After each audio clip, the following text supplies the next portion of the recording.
Bismillahirrahmanirrahim. Assalamualaikum warahmatullahi wabarakatuh. Perkenalkan, di sini kami mahasiswa dari STAI Ibnurus Kota Bumi Lampung.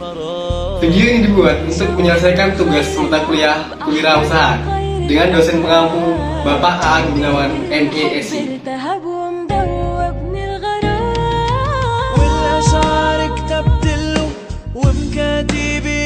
Assalamualaikum warahmatullahi wabarakatuh. Di sini kami dari kelompok 4 yang terdiri dari 4 anggota. Yang pertama di sini saya sendiri, yaitu Wahyu Pratama. Yang kedua yaitu ada Putri Fetinawati. Yang ketiga di sini ada Lydia Serli, dan yang terakhir ada Siti Hanifah Almarati Soleha.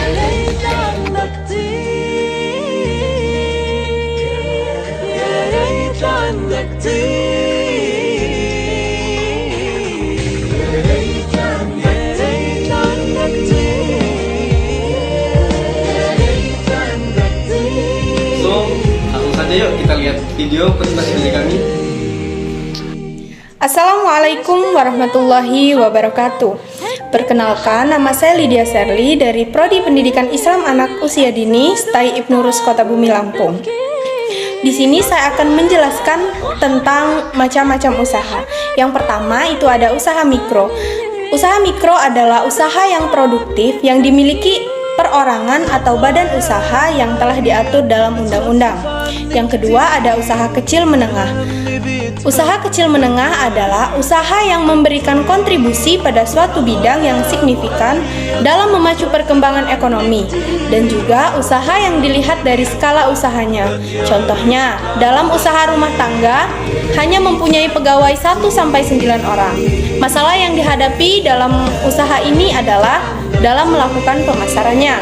Yang ketiga ada usaha makro.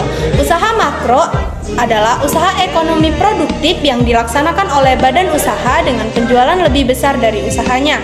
Usaha makro juga bisa disebut dengan usaha yang cangkupnya lebih besar dan luas, usaha yang go public dan jangka waktunya panjang. Adapun jenis usaha dalam perekonomian masyarakat, itu ada usaha pertanian, ada usaha perikanan, perkebunan, peternakan, dan kehutanan. Yang pertama, usaha pertanian, contohnya petani jagung, petani padi, petani kedelai, petani sayur, dan sebagainya. Yang kedua, ada usaha perkebunan, contohnya usaha kelapa, teh, kakao, kelapa sawit, lada, kopi, dan lain-lain. Yang ketiga ada usaha perikanan, ada udang, kerang, kepiting, ubur-ubur, ikan hias, dan sebagainya. Yang keempat ada usaha peternakan, bisa dengan berternak daging, susu, telur, dan bahan pakaian seperti wol atau kotoran hewan dapat menyuburkan tanah, dan tenaga hewan dapat dilakukan untuk sarana transportasi membajak tanah. B. Syarat-syarat mendirikan usaha. Yang pertama itu ada surat keterangan domisili usaha atau SKDU. Yang kedua itu ada nomor pajak wajib pajak atau NPWP. Yang ketiga itu ada izin usaha dagang atau UD. Yang keempat itu ada surat izin tempat usaha atau SITU. Yang kelima itu ada surat izin prinsip. Yang keenam itu ada surat izin usaha industri atau SIUI. Yang ketujuh itu ada surat izin usaha perdagangan atau SIUP. Yang kedelapan itu ada tanda daftar perusahaan atau TDDP. Adapun persiapan pendirian usaha, itu yang pertama ada petunjuk teknis pengurusan surat izin usaha perusahaan. Yang kedua itu ada dokumen-dokumen perusahaan untuk mengurus surat izin usaha. Adapun yang perlu dipersiapkan dalam memenuhi peraturan-peraturan pemerintah daerah untuk usaha perdagangan atau surat izin usaha itu berupa SITU, SIUP, NPWP, NRB, NRP, dan AMDAL. Dan syarat-syarat untuk membuat SITU atau surat izin tempat usaha yang dikeluarkan oleh pemerintah daerah tingkat 2. Yang pertama itu ada kesehatan, keamanan, ketertiban, dan syarat-syarat lainnya. Kesehatan itu perusahaan harus menyediakan tempat sampah tertutup. Perusahaan harus mencegah atas kemungkinan terjadi pencemaran lingkungan hidup, dan perusahaan harus menyediakan alat-alat P3K. Dalam ketertiban itu ada kegiatan perusahaan hanya dapat dilakukan berdasarkan peraturan pemerintah daerah. Dilarang menyimpan barang-barang perusahaan di pinggir jalan umum. Penggunaan bangunan usaha harus sesuai dengan peraturan pemerintah daerah di mana perusahaan tersebut berdomisili. Adapun syarat-syarat lainnya dalam pembuatan situ atau surat izin tempat usaha, yaitu yang pertama ada perusahaan diwajibkan untuk mengutamakan tenaga kerja dini yang berdomisili di tempat tersebut yang memiliki KTP. Dan yang kedua itu ada perusahaan harus menjaga keamanan dan kebersihan serta harus melakukan penghijauan di tempat pekerjaannya.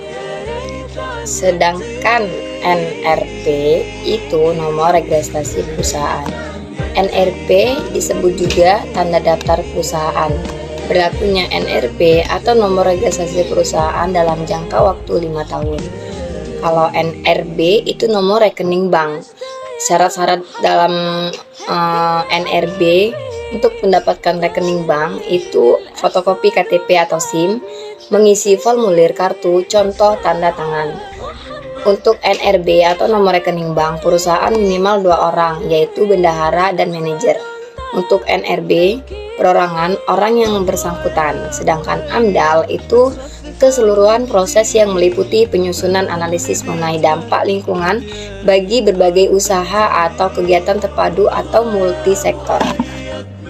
Ada 7 langkah dalam mendirikan usaha. Yang pertama, tentukan jenis usaha. Yang kedua, melakukan riset. Yang ketiga, membuat anggaran. Yang keempat, persiapan modal. Yang kelima, tentukan waktu untuk memulai usaha. Yang keenam, tentukan keunikan dari suatu produk atau jasa. Yang ketujuh, buatlah strategi promosi yang tepat untuk barang atau produk jasa. Selanjutnya, ada beberapa cara seseorang untuk memulai merintis usahanya. Yang pertama, faktor pendukung keluarga pengusaha. Yang kedua, sengaja turun menjadi pengusaha. Yang ketiga, kerja sampingan. Yang keempat, mencoba-coba. Yang kelima, terpaksa. Kemudian, cara mendirikan usaha. Yang pertama, mengadakan rapat umum pemegang saham. Yang kedua, dibuatkan akte notaris. Yang ketiga, didaftarkan di pengadilan negeri. Dan yang keempat, diberitahukan dalam lembaran negara. Ada beberapa cara memulai usaha. Yang pertama, mendirikan usaha baru. Yang kedua, membeli perusahaan. Yang ketiga, kerja sama manajemen dengan sistem waralaba atau franchising, yaitu memakai nama dan manajemen perusahaan lain.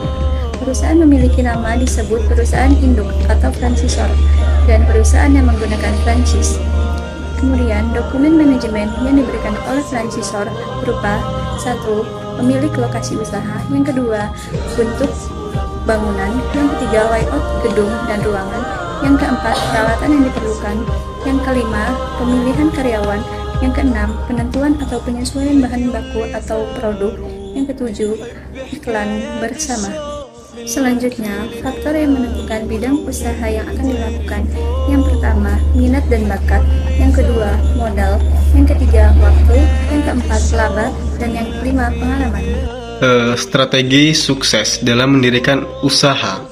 Nah, ide-ide kewirausahaan itu ada. Mahasiswa sukses adalah mahasiswa yang selalu mempunyai dan menemukan ide atau gagasan untuk mengembangkan dirinya. Yang kedua, terlebih-lebih jika mahasiswa tersebut mempersiapkan diri untuk menjadi seorang entrepreneur sukses. Maka kreativitas dan inovasi itu adalah kuncinya. Yang ketiga, nah disitu beberapa ide wirausaha di bawah ini mungkin sederhana, namun membumi, dapat dijadikan sebagai pedoman dalam memulai menjadi seorang entrepreneur yang sukses. Adapun strategi-strategi seorang wirausaha, diantaranya itu adalah ada 10. Yang pertama, mencari pasar khusus yang belum tergarap. Yang kedua, peka terhadap tren terbaru, berani. Yang ketiga itu berani melalui lakukan, berhenti membuang alasan-alasan. Yang keempat, hindari kata-kata yang mematahkan semangat. Yang kelima, eksplorasikan kelemahan kompetitor. Yang keenam itu isi kekosongan. Yang ketujuh, tenar dengan dana minim. Yang delapan, percaya kemampuan diri. 9. Jangan biarkan kesulitan atau kegagalan menghalangi Anda. Yang terakhir atau yang 10 itu adalah jangan berhenti untuk berinovasi. Baik, mungkin cukup sekian presentasi dari kami. Kami akhiri. Wassalamualaikum warahmatullahi wabarakatuh. Next thing you know,